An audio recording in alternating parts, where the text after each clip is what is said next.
अस्सलाम वालेकुम। कैसे हैं आप लोग?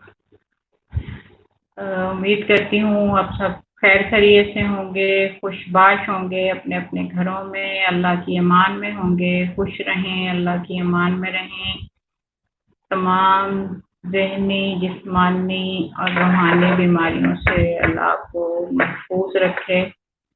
आज आपके लिए एक और नई कहानी लेके आए हैं और इस वादे के साथ लेके आए हैं। दो लोगों ने कहा है, एक एनी ने और एक मरियम ने, कि आप हमेशा दुखी एंडिंग वाली कहानियां सुनाती हैं।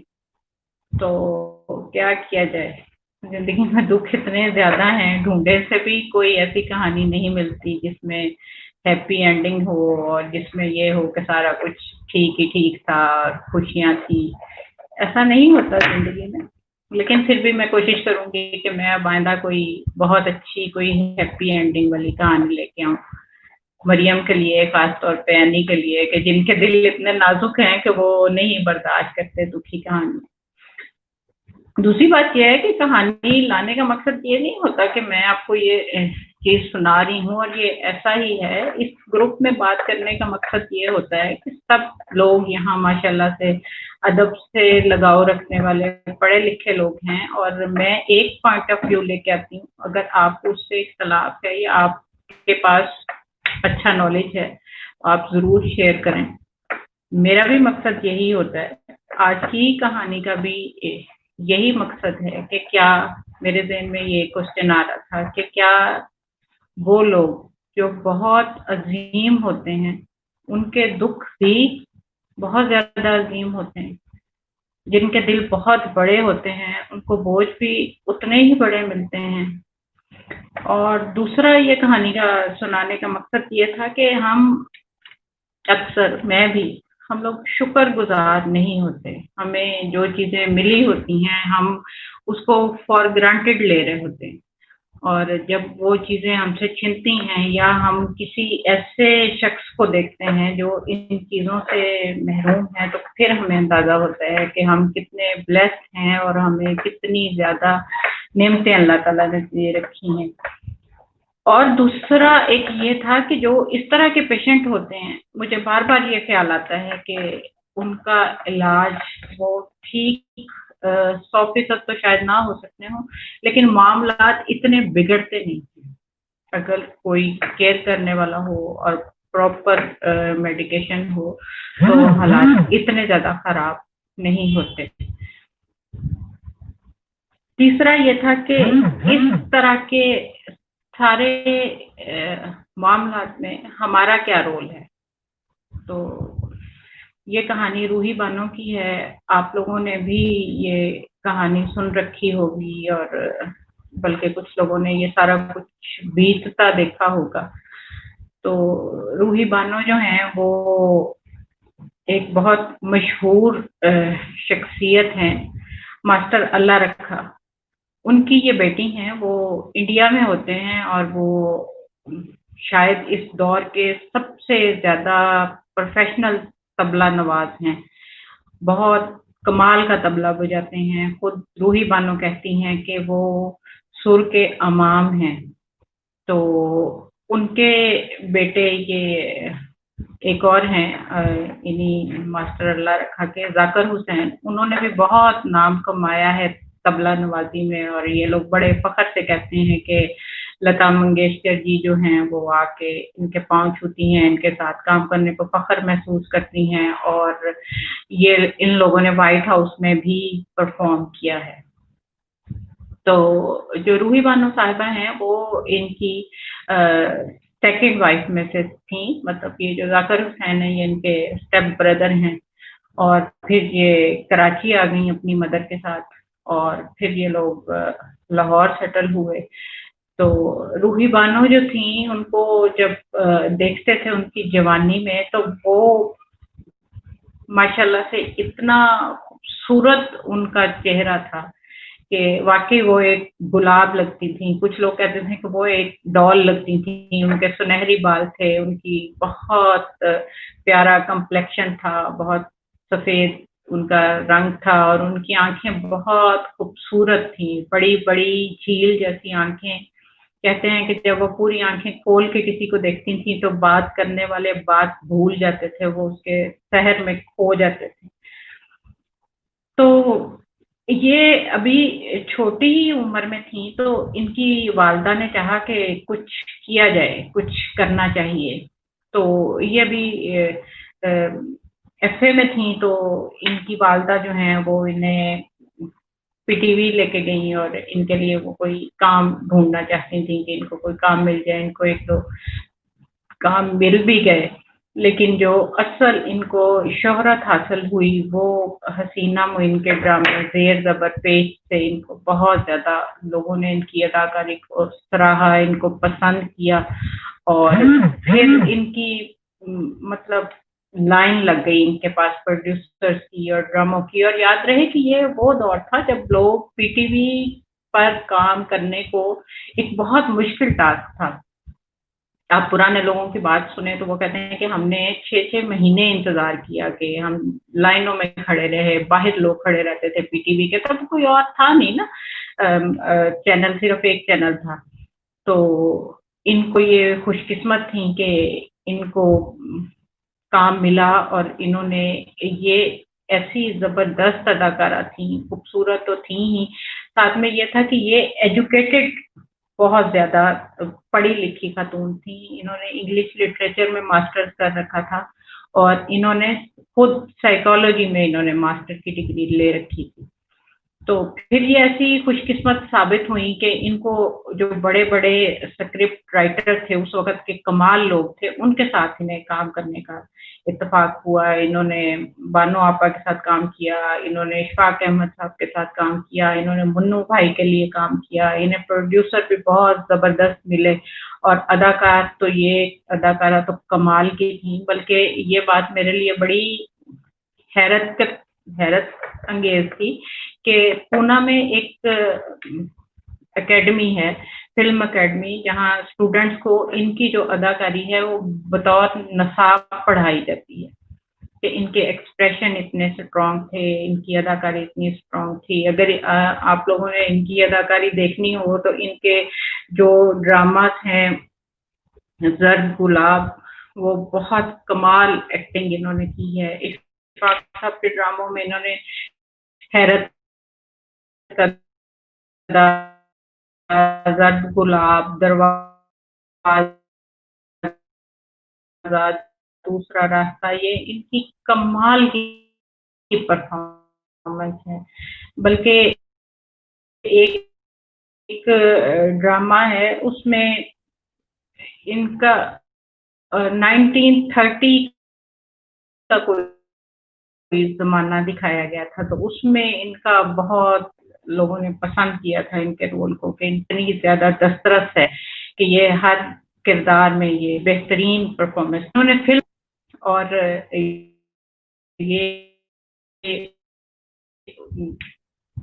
अदाकारी तो कमाल की थी ना कि फिल्म में काम किया और उसमें भी ये कामयाब हुई। इन्होंने साल का दौर था लोगों के लिए और कहते हैं कि ये ऐसा सहर अंगेज इनकी अदाकारी होती थी कि लोग इंतजार करते थे बैठ के इनके ड्रामों का कि कब किस दिन इनका ड्रामा आएगा या फिल्म आएगी। इन्होंने उस वक्त के जो मशहूर टॉप हीरोज थे उनके साथ भी इन्होंने काम किया। तो जब ये बड़ी नफीस और हसास तबीयत की खातून थी, तो जिस वक्त ये फिर गंडासा कल्चर आया और ये इस किस्म की गुज्जर शुज्जर वाली फिल्में बननी शुरू हुई, तो फिर ये थोड़ी किनारा कश हो गई और उस वक्त इनकी तबीयत भी खुद नासाज रहने लगी थी। ये तो था इनका कैरियर, इनकी तालीम, यानी बहुत अच्छी तालीम, बहुत अच्छा कैरियर। लेकिन दूसरी तरफ फिर ये हुआ कि इनकी ज़िंदगी में कुछ ऐसे वाक़यात हुए जिन्होंने इन्हें बहुत बुरी तरह मुतासर किया। वो कहते हैं ना कि वक़्त करता है परवरिश बरसों, हादसा अचानक नहीं होता। तो इनकी एक बहुत क्लोज़ फ्रेंड हैं, वो हमारे ग्रुप की भी माशाल्लाह से मेंबर हैं, नीलम अहमद बशीर। उन्होंने इन पे एक आर्टिकल लिखा हुआ है। तो उन्होंने ये बात लिखी है कि ये बहुत हसास तबीयत की थी और इनकी वालिदा चाहती थी कि ये काम करें। तो एक दफ़ा ये था कि ये नीलम साहिबा की क्लास फेलो थी, تو یہ کالج نہیں آئی، سخت سردی کے دن تھے. تو دوسرے دن جب یہ آئیں تو بہت بجھی بجھی اور اس طرح سے تھیں. تو نیلم صاحبہ نے پوچھا کہ بھئی کل آپ نہیں آئیں تو اس کی کیا ریزن تھی. تو انہوں نے کہا کہ جی بڑے اسپاٹ لہجے میں روحی نے کہا کہ مجھے بخار تھا کل. تو نیلم نے پوچھا کہ اچھا کیوں بخار تھا. تو انہوں نے کہا کہ بارش میں بھیگتی رہی تھی. تو نیلم نے کہا کہ بارش میں کیوں بھیگتی رہی تھی، سردی میں بارش میں کون بھیگتا ہے. تو انہوں نے کہا کہ چیک نہیں دیا تھا پروڈیوسر نے اور ممی نے گھر کے اندر نہیں آنے دیا. ممی اتنی خفا ہو گئی کہ انہوں نے کہا کہ تم باہر بارش میں بھیگو. تو یہ شاید جہاں تک میں نے ان کو پڑھا تو میں نے بڑے دکھ سے یہ سوچا کہ شاید جو ان کی مینٹل النس تھی اس کی بنیاد بہت بچپن میں رکھ دی گئی تھی. وہ اپنے والد کی دوسری بیوی کی بیٹی تھیں اور پھر وہ اپنے والد سے الگ رہ رہی تھیں. ان کے والد انڈیا میں رہتے ہیں اور یہ پاکستان میں ہوتی تھی اپنی مدر کے ساتھ. ان کی ایک اور بہن بھی تھی یاسمین. وہ اور یہ اور پھر معاشی دباؤ کی وجہ سے یہ کس طرح سے ان کی مدد چاہتی تھی کہ یہ کام کریں اور اگر پروڈیوسر پیسے نہیں دیتا تھا تو سگے رشتوں کی طرف سے اس قسم کا بیہیویئر. اور پھر اس کے بعد ان کی زندگی میں جو ہیں وہ مشکلات آتی چلی گئیں. انہوں نے 2 شادیاں کی اور وہ دونوں شادیاں ان کی ناکام ہوئی.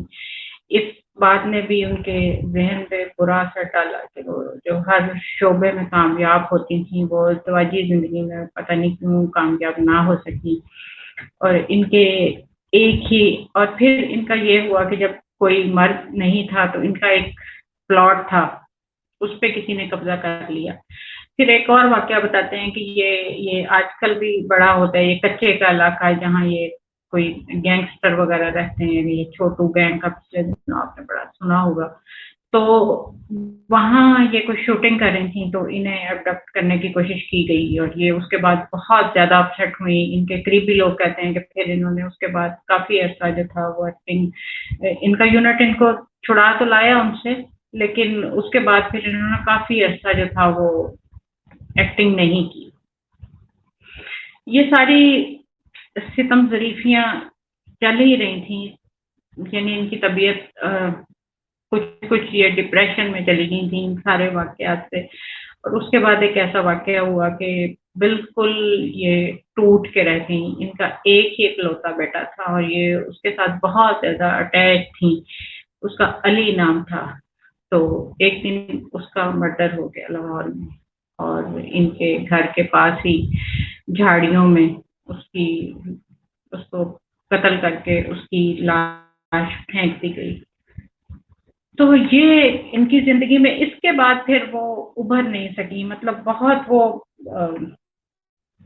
کوشش کرتی تھیں دوا بھی ظاہر لیتی ہوں گی یا کس بھی طرح لیکن یہ ایک واقعہ تھا کہ اس کے بعد وہ بالکل اپنے ہوش و حواس کھو بیٹھی تھیں اور وہ اس سے ابھرنے کی کوشش کرتی ہوں گی لیکن وہ خود ایک جگہ انہوں نے کہا کہ بھئی کچھ لوگ میرے ساتھ ہیں اور مجھے بانو آپا نے یہی کہا ہے کہ جن کی روح بڑی اسٹرانگ ہوتی ہے انہیں دکھ بھی بہت زیادہ ملتے ہیں.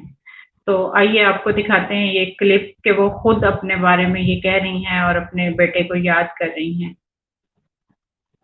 میرا بیٹا تو ہر وقت میرے ساتھ ہے. ان کا یہ انتظار میں، گہرائیوں میں، ہر اطراف میں، مشرق میں، مغرب میں، سب جگہ میرا بیٹا میرا گائیڈ ہے. مجھے دیکھتا رہتا ہے 24 گھنٹے. میرا ایک قسم کا گائیڈ ہے زندگی کا. تو میں نے اتنا بڑا غم اس لیے برداشت کر لیا کہ میرے پیچھے بہت اچھے سے لوگ ہیں. بانو قدسیہ آپا جیسی اتنی اچھی عورت ہے. وہ انہوں نے کہا ہے کہ جتنا بڑا انسان ہوتا ہے اتنا ہی بڑا اسے غم ملتا ہے. تم صبر کرو. تم جتنی بڑی ہو اتنا ہی بڑا غم تمہیں ملا ہے. اس میں کوئی عجیب بات نہیں ہے. میں نے کہا اچھا ٹھیک ہے آپ میری استاد ہیں جو آپ मैं आपके कहने को कभी मरते दम तक याद रखूं।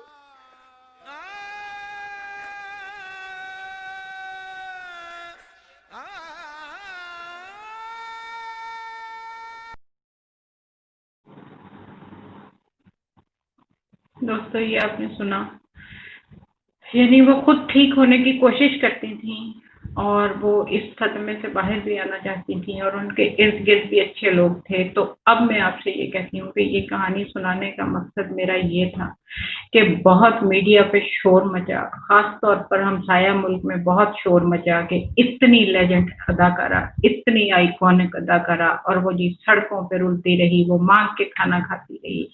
तो ऐसा नहीं था, दुख आया, तकलीफ आई, वो बाहर भागती थी सड़कों पे, अपने बेटे को ढूंढती थी। लेकिन मैं बड़े फख्र के साथ कहती हूँ कि कुछ ऐसे लोग हैं जिन्होंने बहुत कोशिश की संभालना देने की, साथ चलने की। उनमें बानो आपा का नाम इन्होंने खुद लिया। वो कैसे कैसे इनकी हिम्मत बंधाती होंगी, इनको हौसला देती होंगी। बानो आपा ने इनकी ढारस बधाई, हौसला दिया इनको। फिर नीलम अहमद बशीर की सिस्टर हैं आसमा, आपने सुना होगा उनका नाम। उनको मैं सलाम करती हूँ। वो इनके घर जाती, इनको नहलाती धुलाती, इनको खाना खिलाती और इनकी देख रेख करती। फिर मीडिया के भी बहुत से लोग, एक हैं सोफिया मिर्जा, आप कभी उनका प्रोग्राम जरूर देखिएगा रूही बानो के साथ।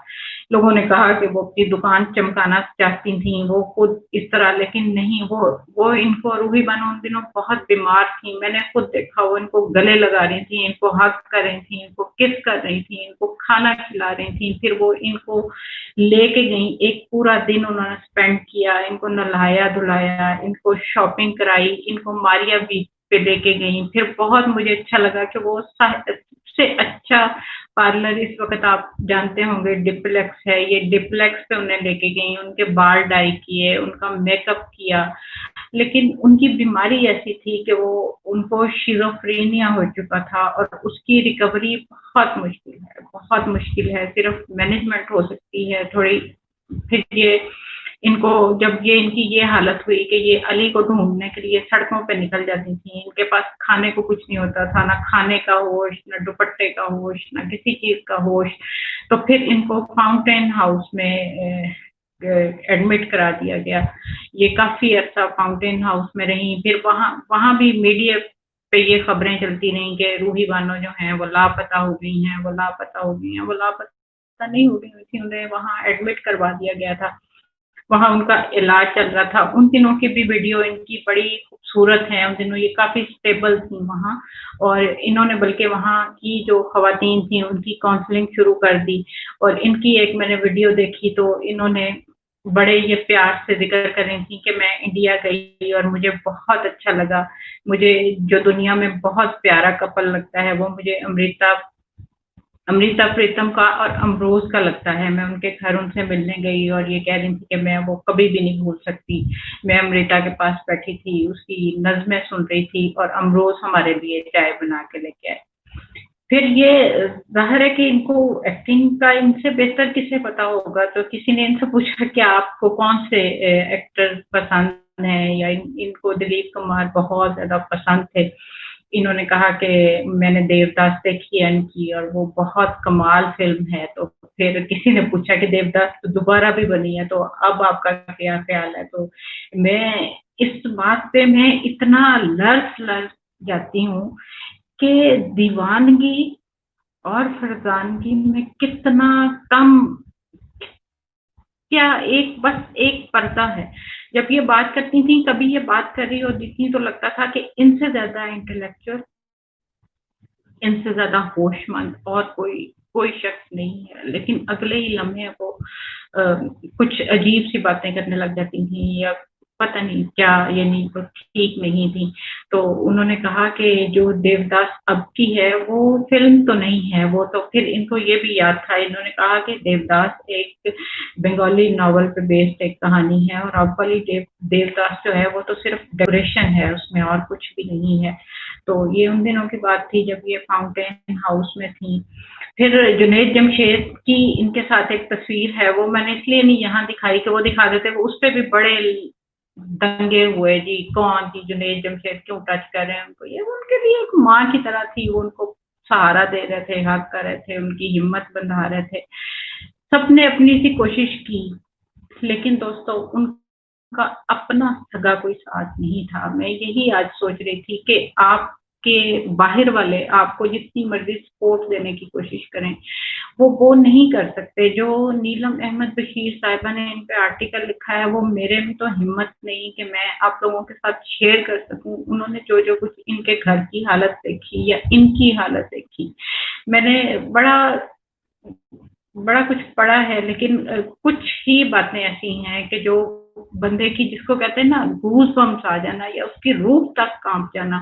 تو ایک صدیق سالک کا ایک دفعہ ایک ناول پڑھتے ہوئے ایسا ہوا تھا, تو یہاں یہ نیلم صاحبہ نے لکھا ہے کہ جب ان کے بیٹے کی ڈیتھ ہوئی تو اسما صاحبہ نے سوچا کہ 2 دن ہو گئے انہوں نے کھانا نہیں کھایا ہوگا, تو وہ بیچاری بڑے اچھے ہوٹل سے ان کے لیے کھانا پیک کروا کے لے کے گئی. تو یہ ان کے بیٹے نے ایک ڈاگی پال رکھا تھا, تو یہ گھر میں 3 لوگ ہوتے تھے, ان کا بیٹا علی, روحی اور وہ ڈاگی. تو اس ڈاگی کو بھی وہی کھلاتا پلاتا تھا, اور جب علی نہیں رہا تو اسما کہتی ہیں کہ میں گھر گئی تو ان کو کوئی ہوش نہیں تھا, گھر بھرا ہوا گند سے اور ٹریش اور کوڑا, اور ایک دروازہ جلا ہوا, اور سب سے ہاریبل بات یہ کہ گیس لیک ہو رہی تھی کہیں سے اور گیس کی اسمیل آ رہی تھی. تو انہوں نے کہا کہ تم نے تو کچھ کھایا نہیں ہوگا, دیکھو میں تمہارے لیے کھانا لے کے آئی ہوں. اور سب سے ہاریبل بات یہ کہ انہوں نے کہا کہ ابھی میں نے کھانے کا شاپ پر کھولا ہی تھا تو پتہ نہیں کہاں سے وہ 2 دن کا بھوکا کتا آ گیا, اور اس نے وہ میرے ہاتھوں سے چھین دیا شاپ پر, اور وہ ایک جگہ بیٹھ کے کھانے لگ پڑا. تو وہ اسما کہتی ہیں کہ اس کے بعد ٹل ڈیتھ روحی بانو کی مجھے ہر روز یہ فکر دامن گیر رہتی تھی کہ اگر کسی دن کتا بہت بھوکا ہو گیا اور یہ جو ہر وقت صوفے پہ نیم مردہ روحی پڑی ہوتی ہے تو کیا ہوگا. تو اتنا میرے لیے یہ چیز اتنی زیادہ تکلیف دہ تھی. اس طرح ہی کا وہ آرٹیکل ہے, آپ لوگ اگر کبھی پڑھنا چاہیں تو ضرور پڑھیں, اور اپنے دل سے یہ عہد کریں کہ اگر کوئی ہم کم از کم ہم لوگ کسی کی ذہنی اذیت یا ذہنی تکلیف کا باعث نہ بنے. جیسے میں نے کہا کہ یہ بہت پہلے یہ شیزوفرینیا یا یہ ڈپریشن یہ 1-2 دن میں نہیں ہو جاتا, یہ بہت ڈیپ روٹڈ چیزیں ہوتی ہیں, یہ بہت پہلے سے شروع ہوتی ہیں, اور یہ حساس لوگ جو ہوتے ہیں ان کو یہ قطرہ قطرہ گرتی رہتی ہیں, اور پھر یہ کسی بھی شخص کو یہ زہر کے قطرے جو ہوتے ہیں یہ بالکل ان کو ختم کر دیتے ہیں. تو یہ کہانی سنانے کا مقصد مریم اور جو دوسری ایک دوست ہیں, میرا کہانی سنانے کا مقصد یہ ہرگز نہیں کہ میں آپ لوگوں کو ڈپریس کروں, میں آپ لوگوں کو اداس کروں. میرا کہانی سنانے کا مقصد صرف یہ تھا کہ اتنی میزریبل ڈیتھ, میں دعا کرتی ہوں کہ یا اللہ میرے وطن میں اس کے بعد اتنی میزریبل ڈیتھ کوئی نہ ہو, کوئی بھی اتنا اکیلا نہ ہو, کسی کے ساتھ اتنی ناانصافی نہ ہو کہ اس کے پلاٹ پہ قبضہ کر لیا جائے, اس کے گھر پہ قبضہ کر لیا جائے. بہت سے لوگ یہ بھی کہتے ہیں, بہت ساری باتیں ہیں کہ بھائی ان کے کوئی رشتہ دار ان کی جائیداد پہ قبضہ کرنا چاہتے تھے, ان کا جو گلبرگ والا گھر ہے وہ 20-30 کروڑ کا ہے, تو انہیں زبردستی فاؤنٹین ہاؤس بھجوا دیا گیا تھا. خیر جو کچھ بھی تھا, آخر یہ ہوا کہ پھر یہ ہوتا تھا کہ کبھی وہ گم گئی ہیں اور کبھی آ گئی ہیں, اور پھر ایک دن یہ پتہ چلا کہ 2019 میں 25 جنوری کو کہ روحی بانو کی استنبول میں ایک ٹرکی کے ہاسپٹل میں ڈیتھ ہو گئی ہے. وہ شاید ان کی ایک بہن تھیں, وہ ان کو لے گئی ہوں گی وہاں, وہ وینٹیلیٹر پہ تھیں, ان کی کڈنی کا مسئلہ ہو گیا تھا, نفسیاتی مسائل تو انہیں تھے ہی تھے. تو اس طرح سے ان کی ایک دیار غیر میں ڈیتھ ہو گئی. تو یہ ایک ایسی ڈیتھ تھی جس کے لیے جو لوگ ان سے پیار کرتے تھے شاید انہوں نے دعائیں مانگی تھیں کہ یا اللہ ان کو اس تکلیف سے, اس اذیت سے ان کو نجات دے دے. تو آپ یہ ضرور شیئر کریے کہ کیا آپ کے ذہن میں بھی یہ بات آتی ہے کہ جو شخص جتنا عظیم ہوگا اس کو دکھ بھی اتنا ہی بڑا ملے گا, اور جو لوگ اس مینٹل کنڈیشن تک پہنچتے ہیں इसमें इनके इर्द गिर्द के लोगों का कितना हाथ होता है, और अगर हम चाहें, हम कोशिश करें तो हम उनको किस हद तक इस दलदल से बाहर निकाल सकते हैं, और इसके लिए हमें क्या करना चाहिए। हम सबको इसमें अपना हिस्सा जरूर डालना चाहिए, ताकि मेरा दिल है और मेरी ये दुआ है कि जैसे डेथ रूही बानो की हुई, एक इतनी ज़हीन औरत की, तो आइंदा किसी औरत, किसी बच्चे, किसी मर्द, किसी की भी मैं कहती हूँ कि इस तरह की मिजरेबल डेथ ना हो। खुश रखें, खुश रहें, अपने इर्द गिर्द के लोगों का बहुत ख्याल रखें। आपको ये कहानी कैसी लगी ज़रूर फीडबैक दीजिएगा। आइंदा आपके लिए इंशाल्लाह कोई और बहुत अच्छी कहानी जिसकी हैप्पी एंडिंग हो वो कहानी लेके आए। तब तक के लिए शुक्रिया। अल्लाह ने के बाद।